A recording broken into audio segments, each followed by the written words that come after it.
Good morning and welcome. We are so excited today to have two lovely ladies that we're going to be talking with. My name is Michelle Dawkins and I am the Education and Workforce Development Chair for the Atlanta Black Chamber. And today we're going to be talking about some of the new things that are going on in the world of work in terms of workforce as we go through the pandemic. So my name once again is Michelle Dawkins and my company is Safety MD LLC. Our company thrives on developing trainings for individuals that are in the workforce. We do workplace safety, we do hazardous material handling, as well as risk assessments for businesses, for business owners. So we want to make sure during this time that your businesses are compliant. So we really focus on OSHA compliance as it relates to the workplace, and especially with small businesses, and especially during this time. So without further ado, I want to introduce to you one of the ladies that we'll be speaking with today. Her name is Michelle Glover, and she is over our Women's League for the Atlanta Black Chambers. Welcome, Michelle. Thank you so much, Michelle. I appreciate that. So my name is Michelle Glover. In addition to being the chairwoman for the Women's League of the Atlanta Black Chambers, I also have the company Journey Unlimited, where I'm CEO. And so with Journey Unlimited, we're all about purpose to profession alignment.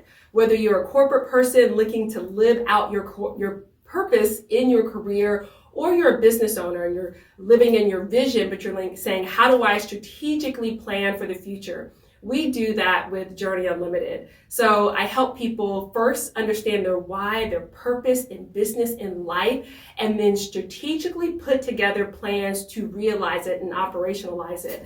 So having been in corporate for 12 years, working for a Fortune 100 company and being really an owner in change management, I get to take the tools and resources I learned from that large organization and apply it to the small business owner and the corporate professional. Thank you so much, Michelle. Thank you. And so as we start today, I know that there's so much going on today in the world of business as well as health and safety. So we want to make sure that, we give ideas and share some of the challenges that businesses may be facing. Yeah. So what are some of the top challenges that you see business owners are facing during this pandemic? Michelle, the biggest challenge people are facing is survival. It's survival in their businesses. So thinking of how can I get the financial capital and the revenue to maintain my business right now? It's how can I work on my customer retention, keeping the customers I currently have in place, as well as for those people who have employees. Mm-hmm. What about employee retention? How can I keep employee morale strong so that they can continue to deliver results? So I've got to survive in that space. But you know what? It's not dismal for everyone. There are people who are growing their businesses. You think of some industries like logistics and e-commerce right now. Exactly. The businesses that are thriving, they're saying, this is great, but how do I survive in growth mode? Exactly. How am I going to continue to grow my business and keep these customers happy right now? So what are you seeing in terms of businesses now as they're looking to pivot? What advice or what challenges can you help them overcome as they make that pivotal change? Mm-hmm. So part of the strategic planning that I work on is looking at your process, your people, and all of that is done through strategic planning. So as I talked earlier about understanding your why, your vision for your organization, that is going to be the same. Like, why are you doing what you are doing?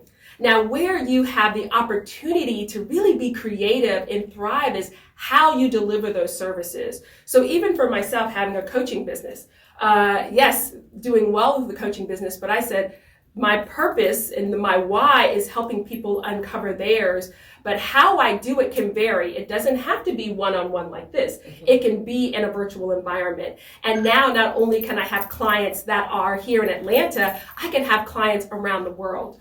So when I do my training, it doesn't have to be just my clients here in Atlanta. I don't always have to travel, but I can offer this training really across the globe. Mm-hmm. So my why is the same, but how I deliver my services are going to be different. Also, the clients that I can reach now, it's going to vary across the board. So it's helping businesses with that, understanding your why. Now, how you deliver it can be different, but that's going to require some planning.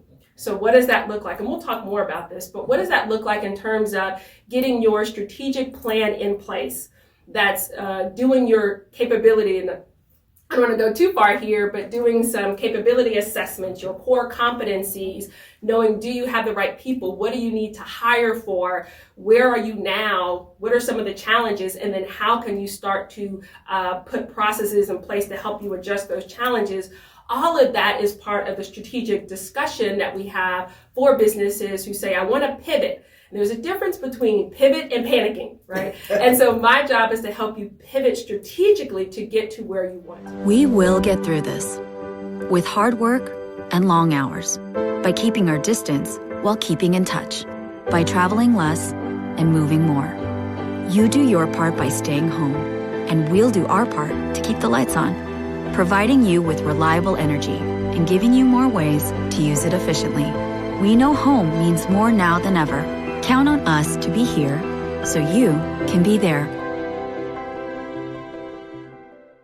So we don't want to just look at the what we think are the challenges, because out of our challenges comes a lot of our strengths. Yeah. And I like that. I thank you so much for providing that information. So, and I just want to say one thing. I liken the term now COVID being creating opportunities via innovation and determination. Oh, I like so that. So it doesn't have to be this negative mindset that, oh, this is COVID, I am doomed to fail. It is, oh, this is COVID, I am determined to succeed in this environment. Awesome. I just watched the Versus battle last night with Brandy and Monica. Oh, yes. Where that business is now thriving. Yes. 1.2 million people Yes. joined in for that. But that's somebody who said, how can we take this COVID and turn it into an opportunity? Exactly. So so that's a very, very good example, because now we're all sitting at home in the comfort of our, of our homes, and we're able to see two stars that we both adore. I know, I don't know about you, but it's very hard to choose. Yes. So, I mean, I choose both. I'm one of those, I don't want Everybody either. does. I want both. So, you know, Yes. that is a very, very good example of how someone has taken their creativity and marketed and been able to come up with a very, very great solution to help all of us. I mean, because that's helping us as we sit at home and to wind down or whatever you're going to use that for. So very, very good example. So what are some of the other tips that you can offer so that people can actually successfully pivot? Yes. So we talked about, again, kind of high level in that strategic planning, getting the why. We talked about your core competencies. What is it that you do well? How can you thrive in this environment doing with what you do well? Another thing, this is a great opportunity to say, where can I trim down waste?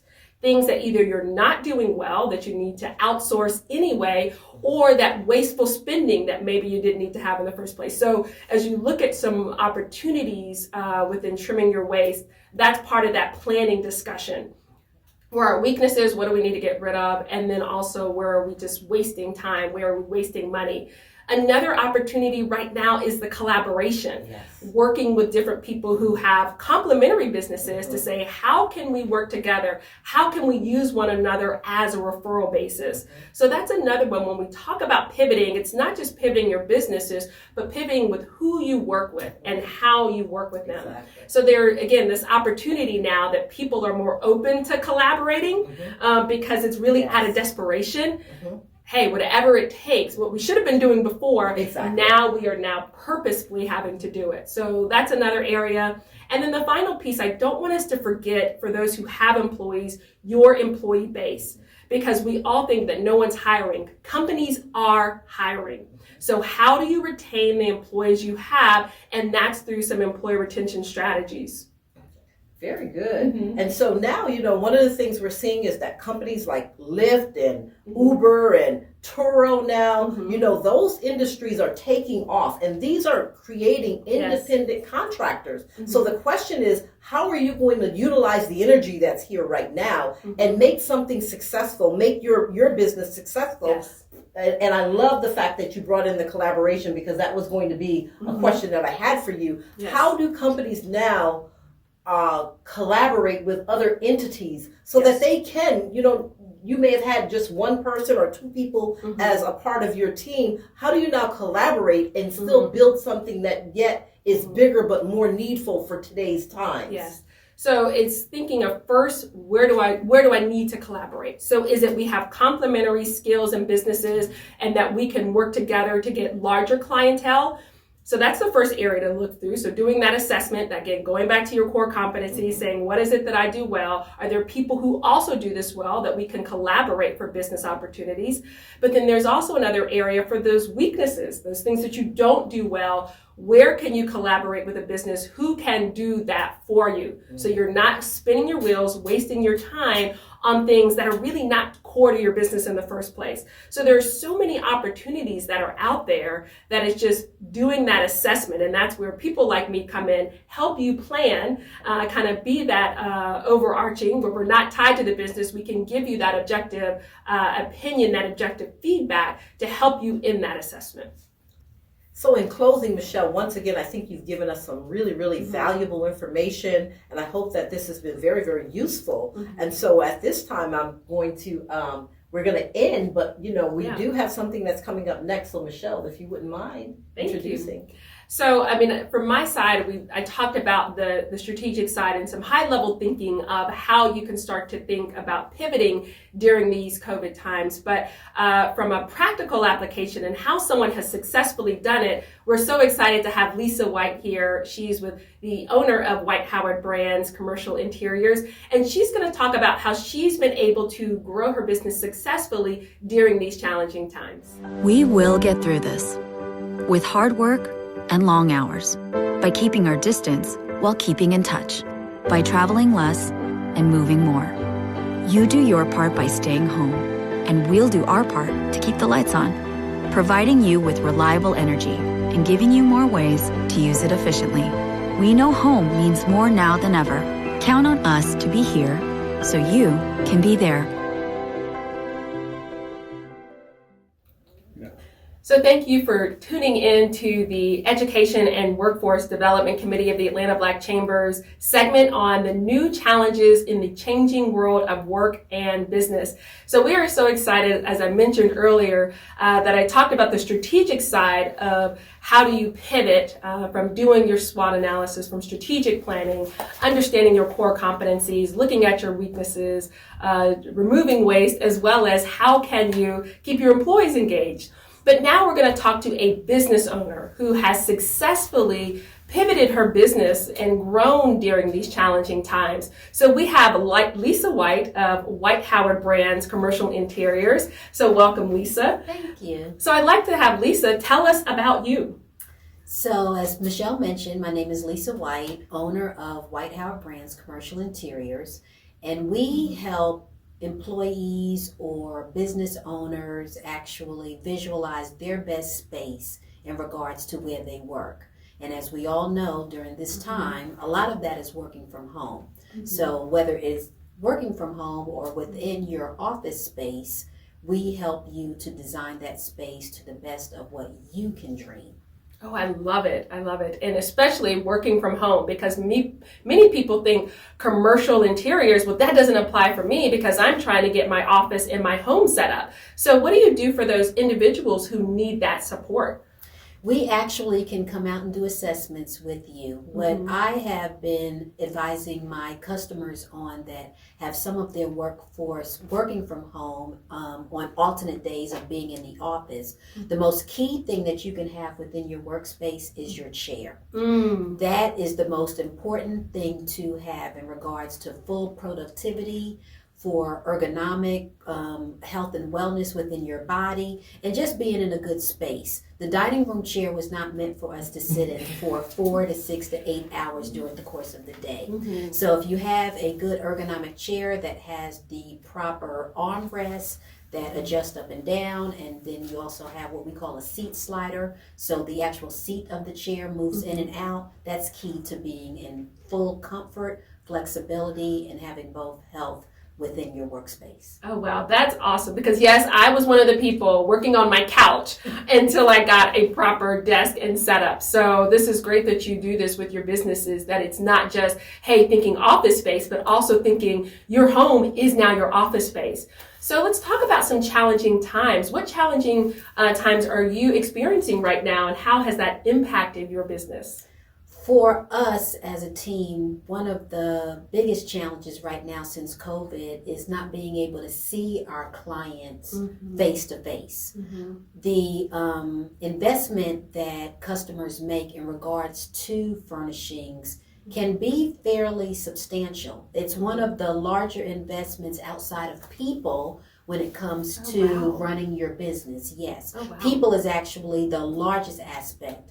And then furniture falls about 2, sometimes 3 on that list. So they want to touch it. They want to see it. They want to evaluate it. And with sheltering in place and some states being closed and others being open, that has been a very large challenge for us because we're a nationwide company. So we go outside of Georgia as well. Zoom calls or any type of virtual interaction with presentations can go a long way, but we do still encourage and invite our clients to come to our showroom space in order to take a look at the furnishings. Of course, masked up and socially distanced properly, but yes, we do still allow that. Awesome. And I've been to her space and it is phenomenal. It is beautiful. The furniture is just amazing. So I highly encourage to check it out. I'm sure they have to schedule an appointment in advance. Yes, we've gone to schedule. It's fully by appointment only. There's a short form that needs to be filled out. Please know that your temperature will be taken, but it's precautions for the safety of the individuals coming into the space and for our team as well. Awesome. Great. So yes, check it out. I highly encourage that. But, one of the things you talked about is your customers right now and them, keeping them engaged. So tell us, what have you done from best practice sharing on customer retention, engagement, as well as getting new clients during these challenging times? I think for the most part, it's just about getting to that human spirit. We all need to just open up and pick up the phone or send an email or a text and say, how are you? Yes. Genuinely, we just need to be checking on each other. This is a crucial time, and it really reverts back to human nature and human spirit. And my team and I, that's what we've been doing. We're just following up, not only with our clients, but with our different vendor sources as well. When we first went into the COVID pandemic back in March or even February timeframe, a lot of our manufacturers had to close their plants because they weren't socially distancing because we didn't know to do that. So they had to re-engage and realign a lot of their practices and how they went about the work day. And with the closing of those plants meant that furniture that had been ordered was not going to happen. So lead times of furniture manufacturer that was typically 4 weeks had escalated up to 8 to 10 weeks. And it just put a huge impact on our business. But we've re-emerged from that. We've learned from that. Of course, we know about wearing our mask and gloves and things of that nature. And then all of the other health and wellness aspects that come into that.